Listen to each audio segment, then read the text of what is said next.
ಪ್ರಸಕ್ತ ಸಾಲಿನ ಗದಗ ಜಿಲ್ಲೆಯ ಸಮಗ್ರ ಅಭಿವೃದ್ಧಿಗಾಗಿ ಜನಪರ ಯೋಜನೆ ರೂಪಿಸುವ ಕುರಿತು ಜಿಲ್ಲಾ ಉಸ್ತುವಾರಿ ಸಚಿವ ಎಚ್.ಕೆ. ಪಾಟೀಲ್ ಅಧ್ಯಕ್ಷತೆಯಲ್ಲಿ ನಿನ್ನೆ ಸಭೆ ನಡೆಯಿತು.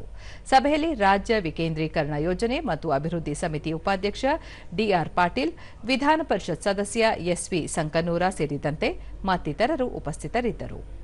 ಸಭೆಯಲ್ಲಿ ರಾಮನ್ ಮ್ಯಾಗಸೆ ಪ್ರಶಸ್ತಿ ವಿಜೇತ ರಾಜೇಂದ್ರ ಸಿಂಗ್ ಹಾಗೂ ಆಹಾರ ತಜ್ಞ ಡಾ ಖಾದರ್ ಅವರನ್ನು ಸನ್ಮಾನಿಸಲಾಯಿತು.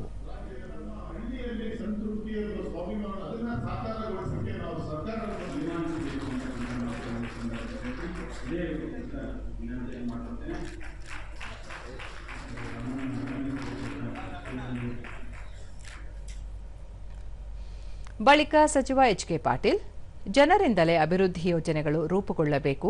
ಕೆಳಮಟ್ಟದಿಂದ ಮೇಲ್ಮಟ್ಟದವರೆಗೆ ಆಡಳಿತ ರೂಪಿಸಿದರೆ ಮಾತ್ರ ಅಭಿವೃದ್ಧಿ ಸಾಧ್ಯ. ಜಿಲ್ಲಾ ಮಟ್ಟದಲ್ಲಿ ಯೋಜನಾ ಸಮಿತಿಗಳು ಪ್ರತಿ ಗ್ರಾಮಗಳಲ್ಲಿ ಇರುವ ಸಮಸ್ಯೆಗಳನ್ನು ಆಲಿಸಿ ಅವುಗಳ ಬಗ್ಗೆ ಗ್ರಾಮಸ್ಥರೊಂದಿಗೆ ಚರ್ಚಿಸಿ ಪರಿಹಾರ ಕಾರ್ಯ ರೂಪಿಸಬೇಕು. ಪ್ರತಿ ಗ್ರಾಮಗಳಲ್ಲಿ ಗ್ರಾಮ ಸಭೆಗಳನ್ನು ನಡೆಸಿ ಜನರ ಕುಂದುಕೊರತೆಗಳನ್ನು ಆಲಿಸಬೇಕು ಎಂದರು.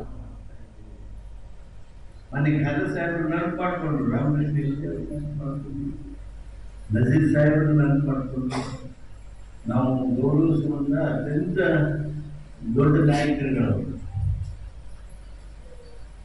ನಜೀರ್ ಸಾಹೇಬರದ್ದು ನಮಗೆ ಕುಟುಂಬದ ಸದಸ್ಯರಿದ್ದಾರೆ. ನಮ್ಮ ನಾಯಕರಾದ ಕೆ.ಎಚ್. ಪಾಟೀಲರು ಡಿ.ಆರ್. ಪಾಟೀಲರನ್ನ ಹೆಂಗೆ ಕರೆದಿದ್ರು ಹಂಗಾರ ನಜೀರ್ ಸಾಹೇಬರನ್ನ ಕರೆದಿದ್ರು.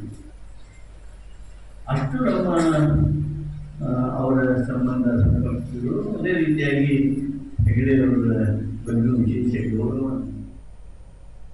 ಡಿಆರ್ ಪಾಟೀಲ್, ಸಂವಿಧಾನದ ಆಶಯಗಳೊಂದಿಗೆ ಜನರ ಭಾವನೆಗಳನ್ನು ಅರಿತು ಜಿಲ್ಲಾ ಯೋಜನಾ ಸಮಿತಿ ಗ್ರಾಮ ಸಭೆಗಳನ್ನು ಕಡ್ಡಾಯವಾಗಿ ನಡೆಸಬೇಕು.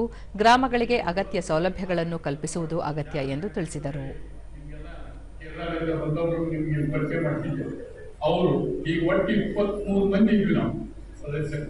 ಆ 23 ಮಂದಿ ಕೂಡಿ ಒಂದು ಸಮಗ್ರ ಬದಲಾವಣೆಯನ್ನು ನಿಮ್ಮ ಕಾನೂನಿಗೆ ತಂದಿದ್ವಿ. ಆ ಸಮಗ್ರ ಬದಲಾವಣೆ ನಾವು ಏನು ತಂದಿದ್ವಿ ಆ ಎಲ್ಲ ಬದಲಾವಣೆಗಳನ್ನು ಕಾನೂನನ್ನಾಗಿ ಮಾರ್ಪಾಡು ಮಾಡಿದಂಥ ಶ್ರೇಯಸ್ಸು ಸಿದ್ದರಾಮಯ್ಯ ಸರ್ಕಾರಕ್ಕೆ, ಎಚ್.ಕೆ. ಪಾಟೀಲರಿಗೆ ಹೋಗ್ತದೆ.